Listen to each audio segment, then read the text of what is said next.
This is the moment where the story gets real. The stakes finally make sense and it becomes clear that we can lose. The darkness is here, and it doesn't matter how good of a gamer you are, you cannot escape the promise of defeat. This is Deltarune Chapter 3. Hi there everyone, Lars here from Camille's Harem, a channel for novice authors by novice authors, because writing is an adventure, it's more fun with friends, and I am here at long last to bring a writer's perspective and analysis to the events of Chapter 3. Oh boy, I know I'm a little bit late with releasing this video, but better late than never because there is a lot to talk about. In this video, I want to address some of the story that happens, as well as the world building implications that are revealed to us, and then really dive into the themes and the writing within this chapter, because holy cow, it is deep, it is dark, it is good. So feel free to use the tabs down below, navigate through what you are really interested in if you want to jump around. Otherwise, buckle on up because we are in for the long haul discussing Chapter 3. In terms of plot events for this chapter, it's actually pretty straightforward. Chris and Susie wake up in the dark world that Chris opened up at the end of Chapter 2. They meet Ralsei, they have a conversation in which Ralsei drops some really big truth bombs about what's going on with the dark world. We get some hints about Susie's personal life, and then we're just whisked away into this glorious Tinseltown world that Tenna has constructed for them as a distraction, because he's got Toriel off to use as a prize, to use as bait, in order to keep everyone preoccupied long enough for Undyne to show up to help save the day. And as Undyne is making her way through the dark world to save Toriel and Chris, Susie, and Ralsei, all of this is just set up for a grand trap where the Roaring Knight will be able to grab Undyne, haul her back on over to the gateway, and then she will be taken to the shelter as a sacrifice? Oh boy, that's dark. And no matter what you do, you cannot stop the Roaring Knight from winning. Even if you manage to fight the Roaring Knight to a standstill at the end of the game, if you go through the long quest to get the Shadow Mantle, you equip it to Susie, and you're just ready to go, and you've got more revivements than I did going into that fight, it still doesn't matter. It seems as though all the warnings that Sean was giving to us back in chapters 1 and 2 have now finally come true, that there is no way to get a happy ending, at least in this chapter. Along the way, we learn a lot about the Dreamers and the Holidays, the dynamic that they once had before, well, Des disappeared and everything started falling apart. And holy cow, we get way more information about Des in this chapter. It's quite revelatory. Not only that, but we learn a lot about who Susie was before coming to hometown, and we get the sad story of what's led her to be the lonely girl, to be the bully of the town until the events of Chapter 1. Not only that, but we get some emerging fatalism from Ralsei, as Ralsei is invited by Susie to go to the festival, and he's like, I would love to go, but I just can't do it because I'm from a completely other different dimension. That imagination takes life here. If you were to take me out of the dark world, I could not exist in the light world. And this, of course, breaks Susie's heart, and Ralsei's like, look, it doesn't matter, okay? Darkners are there to help out Lightners. I'm just there to serve you. Susie's like, no, you are my friend, and you are your own person, dang it. Start acting like it. And so you've got this really sad dynamic that's playing out between Susie and Ralsei, and kind of caught in the middle of all of this is Chris. Chris, who, as we come to realize, is playing along with the Roaring Knight. All of this is some elaborate scheme to capture Undyne and further whatever goals the Roaring Knight has. And with Chris being caught in the middle, we now kind of understand a little bit better about why it was that Chris was seeking for freedom back in Chapter 2 and even to a certain extent here in Chapter 3. Because they do not want to be a part of this plan anymore. But as the events of Chapter 4, which we will get to in another video, really help to bring together and coalesce and cement down, is that Chris is stuck to this path because of promises made, promises very likely made concerning deaths. But in any case, that's basically the overall events of this particular chapter. There's a whole bunch of fun to be had by looking through all of the different side games, trying to get S tier or T tier, or if you want to really be that kind of gamer, aiming for Z tier as you go from world to world within Tenna's magnificent Hollywood-esque land in TV land. And Tenna himself is a pretty interesting, enjoyable character, a fun echo in a way of Spamton, yet completely his own individual, yet, oh man, Tenna and Spamton, what kind of an interesting relationship those two have had. That's that's something though to get into a little bit later here in this video, but it is indeed quite important. Now, let's talk about the world building that we get almost right off the bat at the opening of this chapter, where Ralse explains how the dark world works, saying, look, what if we could go further, darker than dark? Because when the lights run low and the shadows start to grow, fantasies start playing out in your mind and before your eyes. This happens to all of us. If you wake up late at night and you start seeing things that you know aren't there, but it's late at night, the shadows are hard to discern, and your imagination runs wild. Okay, we've all been there, but what if you could go a step further and step into that darkness, into those shadows where imagination lives, and you step even further and you end up in a universe where it all comes to life. So we finally have an excellent understanding of the Dark World. It's effectively a parallel universe based on the imaginations and perceptions of the Lighteners. And as we learn a little bit more in Chapter 4, it is also colored and structured by the one who opens the Dark Fountain. And we get finally good confirmation about the fact that all of the different Darkners are basically various items found in the light world. And so because of that, Ralse is like, look, Darkners just exist to serve Lighteners. We are the stuff, and we are the stuff that if you step into this world, our purpose has always been, both in the light world and here, to serve you. Ralse is like, look, you don't need me to be as a friend. I love playing the part of your friend because that's what you need, but I'm not really your friend. And this is actually a good aspect of world building as well, and great character development for Susie, because she's like, look, it doesn't matter if you're just a figment of imagination. You are real. You are real to me, and I see you as my friend. Therefore, you are. And this is Susie basically realigning the dynamic between the two different worlds, saying, it doesn't matter if you can't come over to the light world, you still matter to me. You are still real. Because whatever it is that you are in the light world is real, my perceptions of you are real, and what you've done for me in an alternate universe is still real. So get over yourself. And to kind of jump a little bit into the meta, I love that Toby Fox is exploring this. If we take a step back and think about Undertale, I don't know if Toby realized just how much people were going to love the characters that he put into his very first game.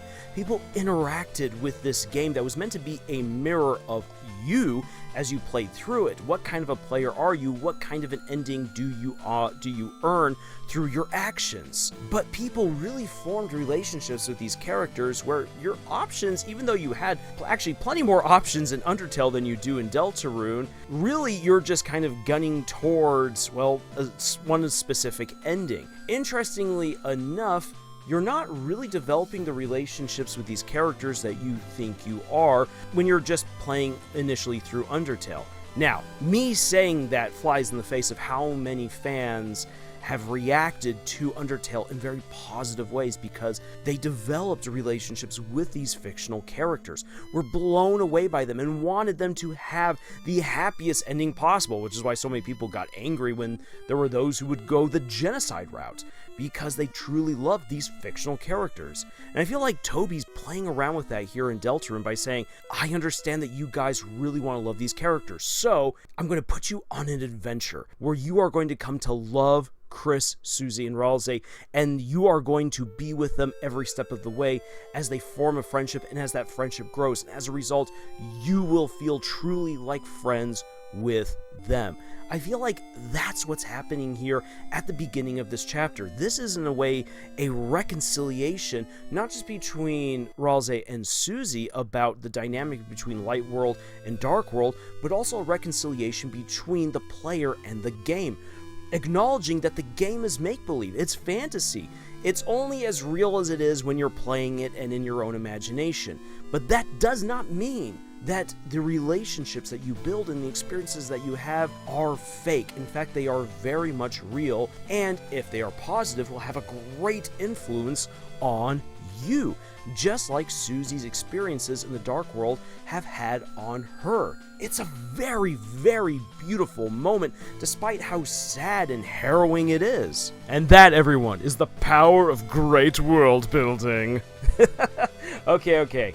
So, a little bit more to kind of get into as far as the world-building aspects of this story are concerned is that the Darkners really do understand the past. They are able to learn from what events have been happening in the Light World, and this absolutely has an influence on how their unseen history in the Dark World plays out. This will be even more important going into Chapter 4. And I really do stress this because in chapters 1 and 2, while we get hints about this, it was really left up in the air of like, okay, so how much do the Darkners actually know? How much of this has just simply been granted to them by whoever opened up the Dark World? And how far back does their history really go? Like when Jevil says that he met someone who revealed to him that this was all just a game, was this something that happened like relatively recently? Was it really ancient? We just don't fully know. But here in this chapter, we come to understand that really the Darkners have been learning and observing from the Light World since, well, basically forever because of this relationship between these two dimensions. As a result, Ten has been there to observe everything that happened with the Dreamer and Holiday families, at least within the living room. And oh my gosh, it's heartbreaking when you then start hearing Tenna at one point regurgitating the fights between Toriel and Asgore, and we get to see that relationship through proxy, through Tenna absolutely come falling apart. What I expected when I first played this game was that we would get some insights into the various characters based on the shows and the movies that they like that would be represented within the TV land. But that's not what we got. Instead, we got, as Tenna's falling apart throughout the story, he keeps dropping all of these tidbits about what happened to the families and how the families went from these two wholesome entities where they were both friends. There's the Dreamers, there's the Holidays, the power couples of Hometown, the families that everyone obviously aspired to be. We got to see them fall apart through the history that Tenna knows and the tidbits that he drops as the adventure goes on. And again, it's just a very heartbreaking thing to go through. And this really sets us up to start talking about the core themes of this chapter. And one of the most important, if not the most important for chapter 3, is the theme of loneliness. There are so many characters in this story who are lonely, and it is not just these 5 that I'm going to list right here, but these are the ones who kind of really are highlighted the most as just being so crushingly alone are Tenna, Susie, Ralsei, Chris, and the Roaring Knight. Yes, the Roaring Knight belongs in that list as well. But you can even add to that Toriel, and Asgore, and Azrael, and Noel, and Rudy. We get to see through the events of this chapter how all of them, to some degree or another, are alone because of their families and their friendships falling apart. And what I really love about how this theme is communicated, not just through the dialogue and through some interactions, it's actually communicated in how the TV land itself is built and how you experience it. Toby was a genius for using the trappings of Hollywood, because if you get into what really happens within Tinseltown, you realize that despite all of the glitz and glam, the fame, the fortune, and the fans and everything, so many people in Hollywood feel alone, because while they are seen, they don't feel personally seen. They are actors. People are in love with their roles and with the great life that they live, rather than knowing and loving the person underneath it all. that is one of the big endemic problems within Hollywood. And we see that play out throughout this chapter, that despite all of just the fun and the glitz and the glam, the popularity, the accolades, and everything that Chris, Suze, and Ralsei receive, they are alone. Tenna is alone. By golly, as you play through this game, Tenna's losing everyone as he goes along. So let's talk a little bit about Tenna. We learn from him that once upon a time, back in the past, when the Dreamers and the holidays were whole and best friends, they would come together and enjoy the holiday season together, watching the TV specials and everything. Tenna just felt like he was a part of it all. He had this central place in the living room, the place where everyone hangs out. They would hang out with him, and when it wasn't the holiday season, Toriel would watch her cooking shows and take notes, while her children would laugh and make fun. They would play video games on there, and Asgore, of course, was watching all of his Western specials, as we see hints of throughout the game. Tenna felt loved. He felt like he was a part of the family until Des disappeared. With Des's disappearance, there was a split between the holidays and the Dreamers, and as the two families went their separate ways, cracks really began to be seen within the relationship, within the marriage between Asgore and Toriel.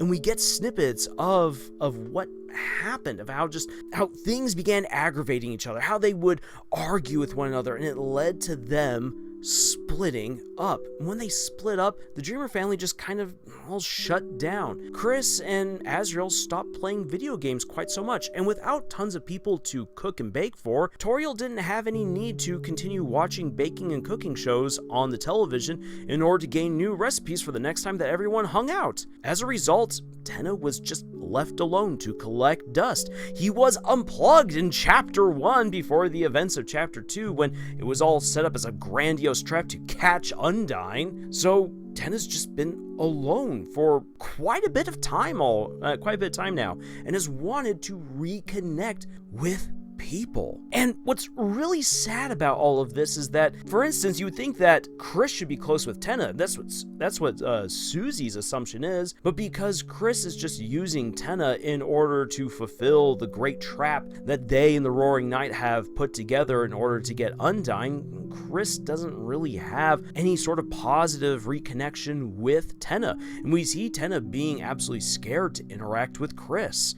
So Tenna is alone there, and everything that Tenna has with Susie is fake and forced, because he's just literally press ganging the three friends to be a part of all of his shows. He's guilt tripping them to be a part of his fun. As a result, it's not fun at all. And then, of course, there's all the employees that begin leaving him, that he's used and abused, because that's Hollywood, baby. Yeah, they all leave him when they are given the chance, when they are recruited by you as the player.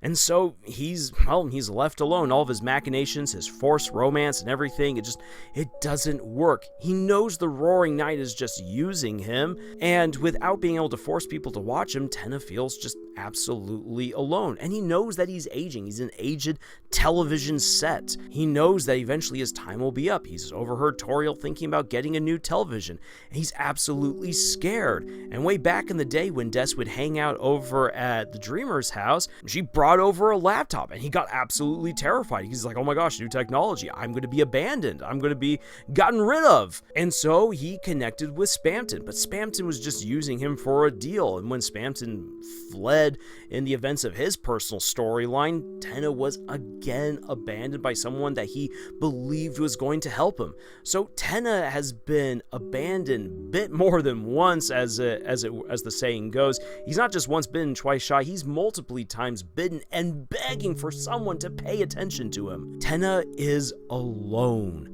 throughout this story, until someone else who is alone, who knows what it's like to be alone, finally speaks sense to him, and that is Susie. And in this chapter, we come to realize just how alone Susie has been. When Ralsei's talking about how the light world can step on over into the dark world, the dynamic between these two spaces, we see what is hinted at to be Susie's room. Just this empty, dilapidated space Where's her family? Where's her friends? And we get to learn later on that because she's moved around so much, she's never really had the chance to make real friendships.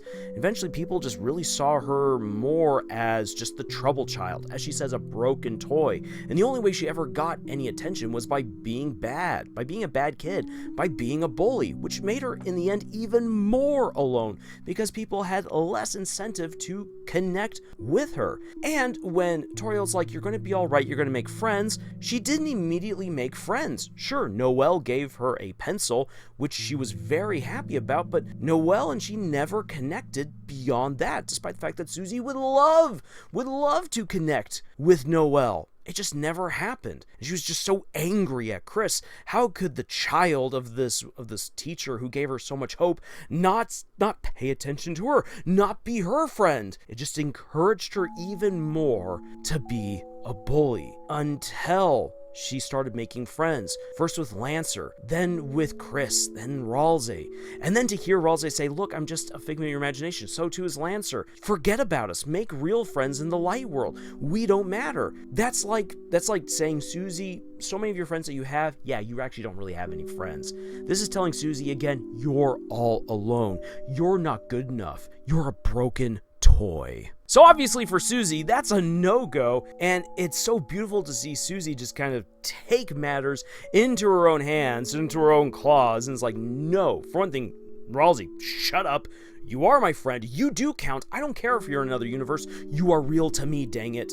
And then also the conversation that Susie has with Chris. We got a hint of this back at the beginning of chapter 2, that Susie was so scared that if the dark world was fake, that she was going to lose a friendship with Chris, that then she would be truly alone. And so when you have the chance to talk things over with Susie and reaffirm that Chris is there for her, that is a huge boost to her confidence and to her happiness and mental stability, because Susie has just been alone for so long. We then have Ralsei. Ralsei's been alone this entire time. Rather than making friends with anyone, he's just believed that he solely exists to serve the heroes when they arrive. As a result, Ralsei has not really explored who he is and who he wants to be until Susie's been encouraging him to do that. The events of Chapter 4 take this even further. This is an issue that is not resolved for Ralsei in Chapter 3. It's only the introduction to his existential crisis, but he's convinced himself that he should be alone. And so as a result, he's just internalized that. He's living it, and he refuses to be convinced otherwise. It's going to take a lot of time and effort for the player, via Chris, and then Susie, to convince him that no, he does matter. No, he's got more than a purpose just to serve the Lightners. He is their friend. He is a hero, and that he matters. He has his own ideas, his own interests, his likes and dislikes, and he should be allowed to experience that and develop real friendships, and not just simply be the facilitator for all of the people that are spared by Chris and Susie, or I should say the facilitator of the town for all the people that Chris and Susie spare as they go throughout their adventures. He's so much more. And then, of course, this takes us to Chris. Holy cow, this poor kid is just really alone. And again, coming back to the whole Hollywood trappings, oh, Toby was so smart with this. I really enjoyed this. So remember that the Dark World is in part formed by the personality of the one who opened up the Dark Fountain. Chris was the one who opened up this particular Dark Fountain. And when we go into the TV land, once you start going behind the scenes, not just simply to the S-tier room where, ooh, this is where all the cool people hang out, but even when you play the Susie Zilla game, you see how things are just falling apart, corroding, rotting in the background. What this means is that all of this is just a facade. Chris has been putting up a facade of being okay, of being there, of being present, of being the hero, when really we come to learn by the end of the chapter that Chris is working with the Roaring Knight and that things are not okay at all. Chris feels absolutely abandoned and alone, caught between two different things, caught between the promise and deal to help the Roaring Knight with whatever's going on there, and the desire to be friends with Susie and with Ralsei and to save the world. It's so good to be a hero. Chris is caught in the middle, and to choose one or the other means to deny themselves of the other dream. And while it might seem like, well, obviously serving the Roaring Knight is a bad way to go, remember this: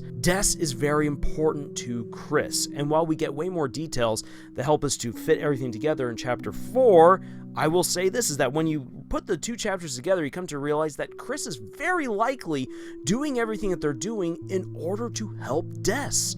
Whether Des is the Roaring Knight or Des is lost, who knows where, Chris is trying to save Des. But if they choose Susie and Ralsei over Des, then they lose Des. But if they choose Des, then there's a very good chance that they will lose Susie and Ralsei. It's a horrible situation. It's the perfect catch-22 conundrum. And because Chris is controlled by us, the player, Chris is unable to really express themselves the way that they wish.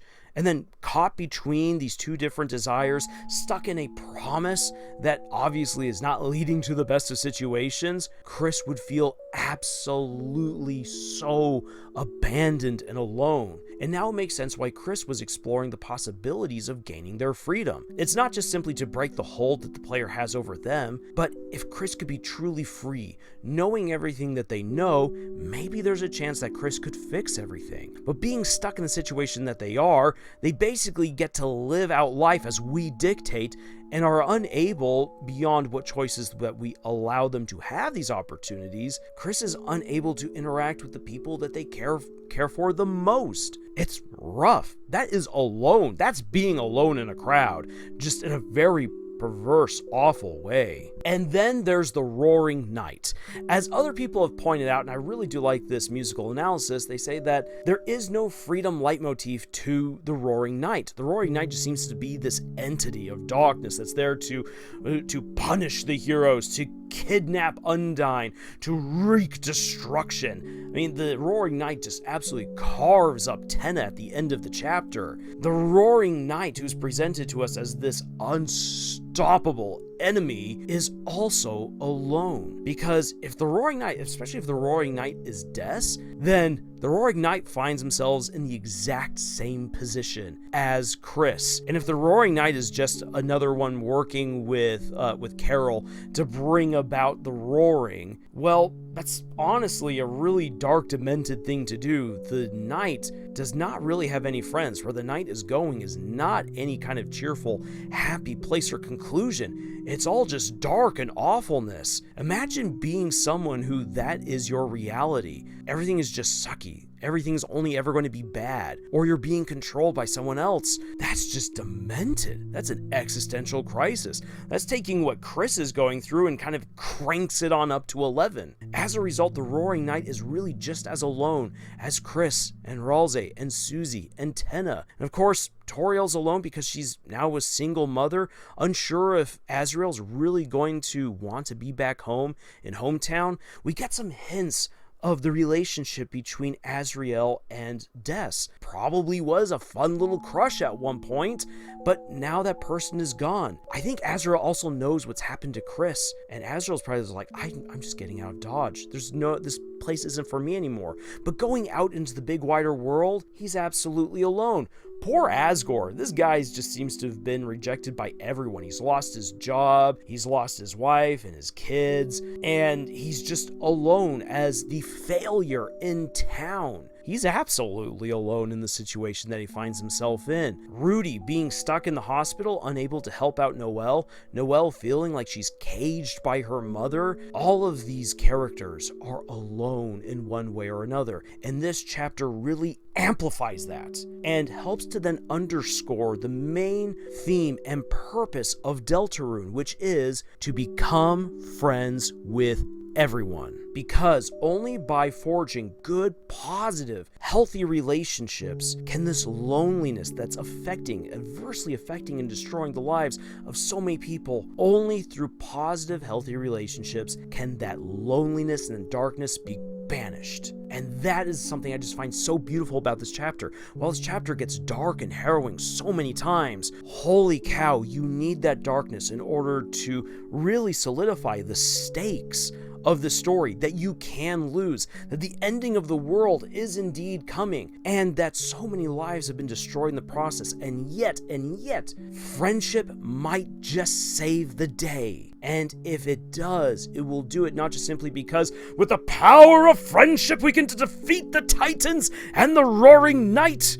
It's not just that, but because friendship heals people in ways that we cannot see and allows them to start becoming the people that they want to be. That's the power of a good friendship. Now, another topic that is heavily in this chapter is that of divorce. And I'll be honest, I thought that Toby Fox was just going to tackle this absolutely head on, really bring Asgore and Toriel kind of to the forefront. That was my original prediction for this chapter. Turned out to be entirely wrong, but yeah, I thought that we were really just going to dive into divorce. And while divorce is very prevalent throughout this chapter, Toby Fox, I think, does a really smart thing and doesn't solve it. In fact, actually, by the end of chapter 4, it seems like the divide between Asgore and Toriel has only gotten worse. And that's because there is no magical fix to something as nuanced and messy as a divorce. And even when a divorce is done amicably, it still causes major problems and rifts within a family. That's one of the reasons why divorce is such a difficult topic for so many people. And in his own way, Toby really pays respect to that by not simplifying it, by not saying that there's an easy answer, by acknowledging that it exists and that it's caused all these problems for Chris, for Azrael, for Toriel, for Asgore, and how it's even come to affect their close friends and other people throughout hometown. Which, I mean, is really daunting when you then think about it, and really shows kind of the pressure that Asgore and Toriel are kind of laboring under. It's not just their own personal lives, but the way that everyone else perceives them and how their own choices affect their immediate family and friends. Yikes! Toby acknowledges that, while not dragging the characters into the interrogation line, being like, so what's going on here? Why did this happen? How do you feel about it? But instead by letting the characters be who they are and us getting to see the consequences of that choice. And Toby's like, look, there's no easy fix to this. And in fact, he has not presented even what the solution might be, other than that, well, maybe people just need a healthier perspective on what's going on here, and maybe love can't be blossomed again between these two characters. At the very least, maybe they can become friends with an understanding. Maybe that's where we've got to go. We just don't know yet. And I actually think, again, it's really wise for Toby to leave that dangling thus far at the end of chapter 3 and even going on to chapter 4. Because not only does it leave so much conflict open for us to resolve, and the stakes are still high, and it gives us more chances to get to know more about Asgore and Toriel, but because it respects the difficult topic of divorce. Now, on a much happier and lighter note, there is also the theme of what TV tells us about other people. How you can come to understand people by the entertainment that they very much enjoy. I absolutely love that you get to play as Susie Zilla in one of the little side adventure games. Not only because this gives Susie a chance to play out one of her big fantasies, and you can tell she's just absolutely loving it, but because this goes to show that, look, Susie is not so much a bully as she just is a big kid at heart. She wants to destroy things, she wants to embrace that dragon side to her and just have fun. And honestly, who doesn't love a good kaiju film every now and then? We also get some good insights into who Asgore is. Even though Asgore really is not much in this chapter at all. Yes, he's not even physically there, but he's referenced. We get a lot of cowboy shows that are happening. We get the shootouts, we get the gangsters going on, and we got the horseback rides, which is hilarious. What happens to Ralsei being turned into the horse? The reason why I say this is really about Asgore is because we know that Chris and Azrael were all about the video games. Toriel was all about the cooking shows. So why all of this? Why all this Western stuff? It's very much Asgore, because Asgore saw himself as, well, the hero, because he was the sheriff. He was the sheriff in town, in hometown.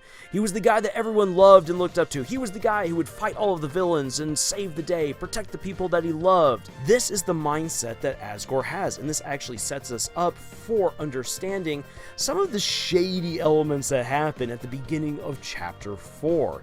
This third chapter provides us tangentially with some excellent insight into Asgore's personality. And as far as Chris goes, when we think about, well, again, Chris preferred more to play video games than watch stuff on the television. Well, suddenly now makes a bit more sense why the extra adventure, if you want to fight the optional boss, which the knight isn't necessarily the optional boss.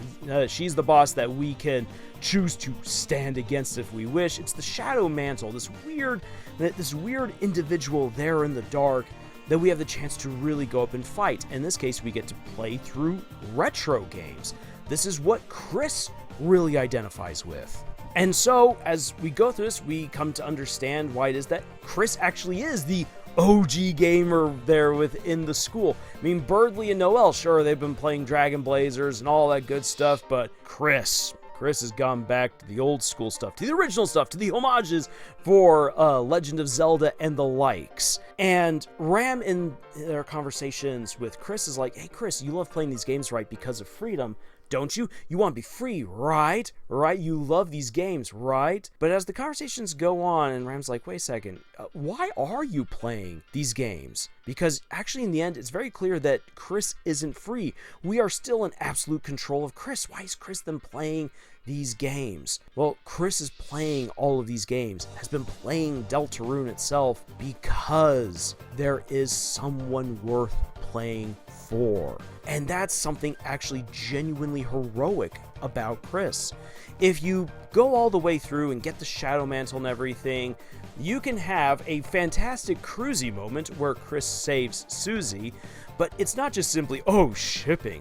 It's Chris diving in, breaking our control once again to save Susie, because since we've been controlling Chris through the game, and thereby been controlling little mini Chris in the game, and then we take control of little mini Chris and send them on up with a sword that's been able to destroy blocks, destroy boss monsters and everything, just cut down entire forests. This master sword is absolutely destructive. Chris knows that if that sword touches Susie, she's going to get poofed.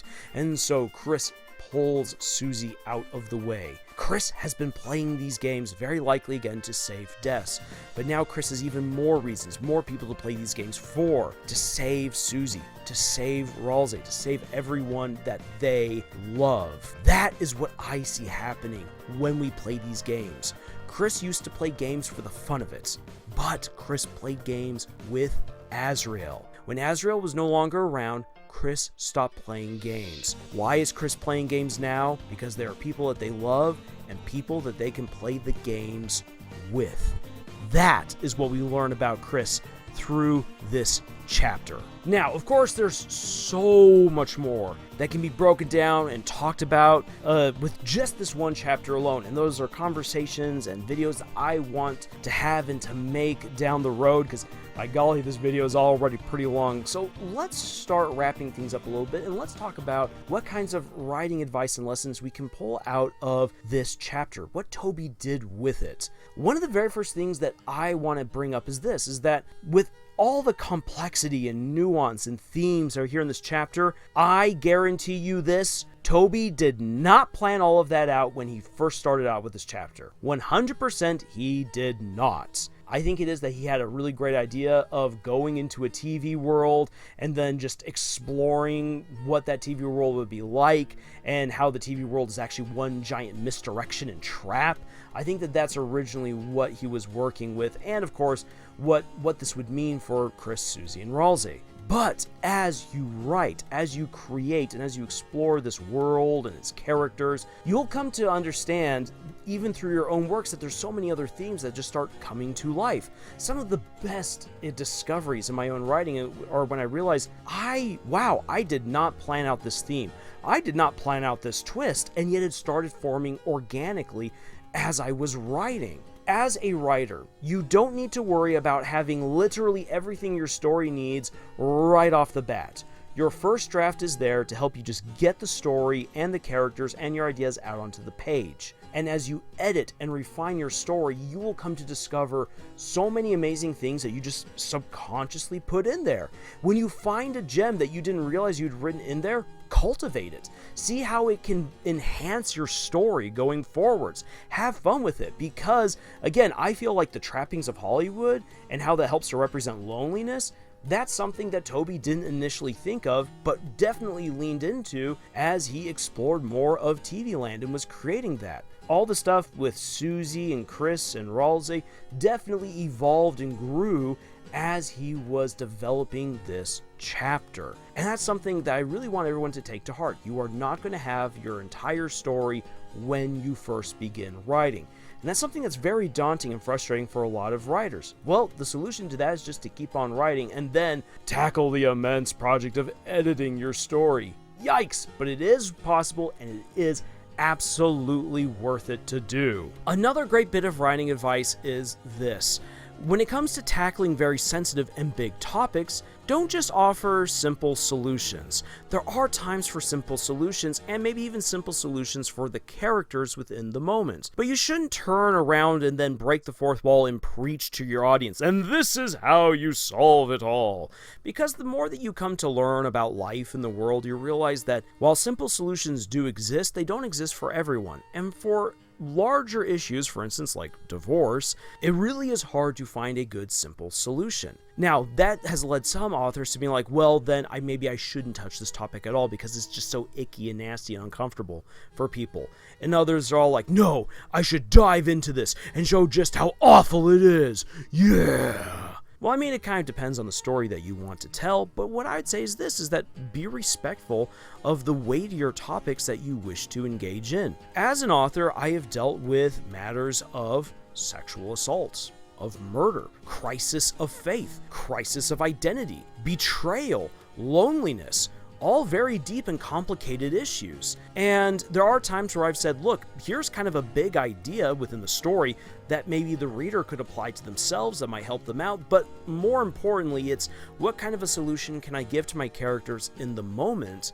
And rather instead, here, I present the issue, I explore it, and I then show how my characters deal with it. And that allows for the readers to go along with one solution, and hopefully they think, how would I act in this situation? What's my understanding of the problem? What would I do differently? Or how have I experienced this differently? Another really weighty topic that I've dealt with in a lot of my stories is that of depression. I have dealt with depression myself personally, and I know how I personally deal with it and overcome it when it really hits me hard. But that's not something that everyone experiences the exact same way, and it's always different from person to person. And so within my books, I actually try to bring that up, how depression affects different people, differently, and how the solution changes from person to person, and how the struggle might be just kind of like a one-time thing for some people, and for others, it's really more lifelong. And being honest about those kinds of issues is very gratifying to write, and it's also very rewarding to come across as a reader or as a viewer or as a player in a game, because I'm like, you know what? I know that. I understand that. And I appreciate how the creator handled that respectfully. My last big bit of writing advice that I would pull out of this chapter is, it is A-okay to let your heroes lose. I know, it's rough. I don't like my heroes losing either, but it actually helps. Once again, it helps to elevate the stakes. When you realize that the heroes can indeed lose and that the losses are going to have far-reaching consequences, like Undyne is gone for good at this point. People are wondering, well, what on earth happened to her? And without her there, the stability in town already starts unraveling in Chapter 4. And of course, Alphys is really confused and feels kind of ghosted, and is like, what am I going to do? Does this mean that she hates me? A potential relationship has just been tanked by this abduction. And so when you have the stakes being elevated and far-reaching consequences for the hero's defeat, This makes you want the heroes to win even more. And you're like, okay, what can you do? Can you do things right? I want you to do things right so that way you can gain the powers, gain the allies, gain the friendships, whatever it is that you need in order to triumph, because I want you to, because I see what it's like if you lose, and it's awful, dang it! A good loss for the heroes makes people even more invested. However, there's also another little bit of writing advice to kind of go along with that, and that is, don't just dwell in defeat. Unless you've told people that they're reading a grim, dark story, something like Warhammer 40k or Berserk or Game of Thrones, people know when they go into those stories not to expect happy endings or conclusions to arcs. But for most other stories, we expect some kind of happy ending. If Toby had just released Chapter 3 all by its lonesome, holy cow, he would have lost so many players because they would be absolutely enraged by the fact that they lose and that there's no way that they can make up for that. I've talked with other people and they've been all like, I feel kind of let down by the stuff that happened in Chapter 3 because it feels like my choices don't really matter whatsoever. Well, that is the journey of Deltarune. Do our choices really matter? And I'm on the side that argues yes, our choices do matter, despite the fact that everything else in the game seems to say no, your choices don't matter. We're going to get more into that when we start talking about Chapter 4. But by emphasizing again that your choices don't matter, where on earth is your hope, what does friendship mean, and everything like that, by having this crushing loss, you need to rebound back by seeing characters rally and be happy, show that there is a chance to win, which is what Chapter 4, the opening of it, does so well, by showing that there is light, there is hope, and there's still friendship that might just win out the day. So, give your heroes a very important, meaningful losses as your story goes on. It will do a whole lot of good for the story, for your characters, and for audience engagement. But follow it up with giving the audience some hope. Unless you're writing a grim, dark story, then yeah, sure, go on ahead, go full depression and hopelessness. But otherwise, reinforce that there is a chance, so that way people feel like they can still root for the heroes, that it's going to be worth it to see things through to the very end. And that will bring me to when I talk about Chapter 4 of Deltarune. Oh boy, I'm excited for that one. There's going to be a whole lot more to talk about. But for now, that will do it with this particular video. I want to hear your thoughts, your impressions, insights, and reviews for Deltarune Chapter 3 in the comments below. And if I've gotten anything drastically wrong, well then point it on out to me and we'll have a discussion. I know people are already pointing out what they believe to be a gross fallacy and claim on my part in talking about Gerson. We're going to talk about it more when we get into Chapter 4, and believe you me, I intend to have a video reevaluating my claim that he went to the Dark World previously. Was I wrong? Was I right? Well, I will let you know, and I'm going to be dang honest about it. So, if you want to see those videos, make sure that you've subscribed and click the bell icon to receive the notifications for when those videos come out. And if you'd like to support the work that I do here on Camille's Harem, please check out the books I've published. Links for all of them are in the description below. And thank you so much for joining us on this incredible adventure that we call writing. And until the next video, y'all, tschüss.